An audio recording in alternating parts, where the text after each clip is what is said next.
So, what do you think of this? Not much, but you should be in your element, though. I don't get you. Doesn't it just give you a marvelous chance to domineer everyone? Already you threatened to fight the old station master and been very rude to someone half your size. A great evening for you. See here, Elsie, must we keep this up? Can't we just forget it all? I can't forget what you said to me this morning, if that's what you mean. Okay, I admit I lost my temper, but you have to understand where I'm coming from. My works manager dying suddenly like that, and yes, Perkinson was more than that. He was an expert, clear, level-headed.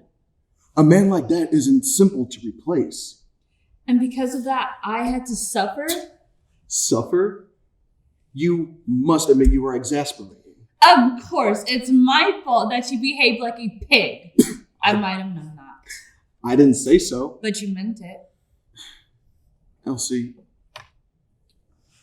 we've only been married for a year. A year.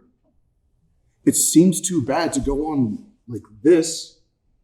Here, why don't we just start anew? I'm sorry, it's too late. We must keep to our agreement. But, my dear girl. It's no use going over it all over again.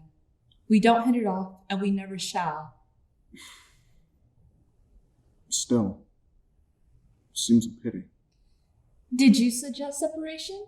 Or did I? No, I did. Very well then. Elsie, for the love of God, be reasonable. Oh, I'm not blaming you. You can't help it. The truth of the matter is we are absolutely unsuited for each other.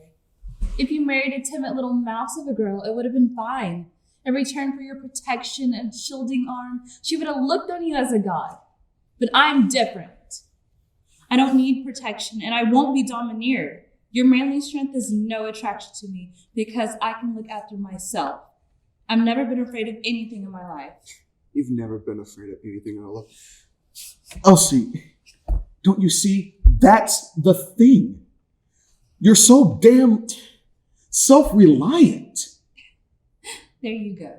You're off again. I've had enough scenes for one day. I'm going to the other room. Elsie, for the last time, can't we start afresh? No, Dick. I made up my mind. Oh, pardon me.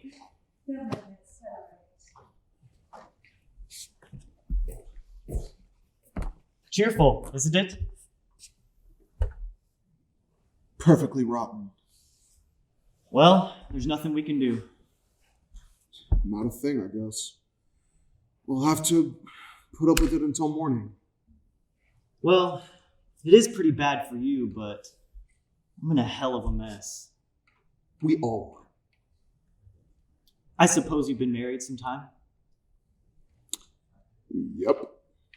Well, that makes it a whole lot easier. Does it? Well, you see, my wife and I, we haven't been married very long. That's all right, I guess. I guess that rather gives us away. Well, hang it, there's nothing to be ashamed of. We were only married this morning, but for God's sake, don't tell the others. No, of course not. But it is nice to have someone with you through thick and thin. You found that out? You bet I have. And I'm glad I learned it soon because we haven't much time. Wait, didn't you just say you were married? Yes, but... I don't mean anything by this, but did you have a row? Good Lord, no. No, of course not. I beg your pardon.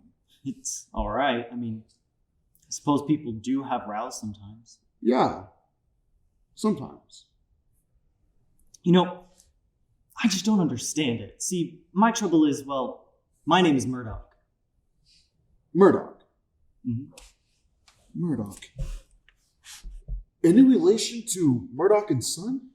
Yep, I'm the son. Worst luck.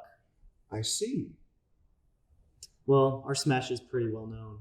I only happened to notice because, well, I happen to be in the same line of business. You are? That's strange. Say, weren't you in charge of the Canadian branch of your firm? Yes, you see, I was educated in England, so I mixed in rather well with the Toronto and Montreal branch.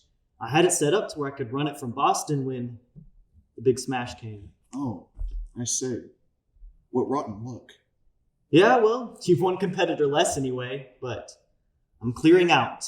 Gonna go try my luck in South America. South America? Alone? Yes, it's impossible to take the wife. Just this little honeymoon and... oh, it's hell. Wait. So, you don't want to separate? Want to separate? What a question. Of course not. I didn't mean anything by it. Oh. Charlie! Where are you, Charlie? Here I am. Hi. Well, did you manage to get a wash? Yes, old Methuselah managed to dig up a piece of soap and towel after all. Oh, good. I was just having a talk here with Mr. Winthrop. Winthrop is my name. Peggy. I'd like to introduce you to Mr. Winthrop. Mr. Winthrop, this is my wife, Peggy. My wife. It's a pleasure. Well, we were just having a conversation about how we were in the same line of business. What a coincidence. Yes, it's quite strange. Please don't let me drive you away. No. As a matter of fact, I have to go say something to my wife. Oh. He seems quite a good sort. Yes. Say, Peg's old girl, this isn't looking so good, is it? No. It's just so unfair. If only we were going to be together always, it wouldn't be so bad. Please don't. Let's talk about it. I just wish you could come with me. I'm dying to come. You know that. I know, but I might have to rough it a bit. I wouldn't mind. No, Pegs. See, I'm fitting well. It would be different for you. I'm fitting well too, Charlie. I wouldn't even be able to raise the fare. We might borrow it. Borrow it? Do you really think we could? Lots of people seem willing to lend money. Do they? You can read about them in the papers. No, thanks. Look, just stay with your mother, dear, until things take a turn. All right, dear. I suppose you know best, and darling, no matter what happens, I love you. Oh, darling.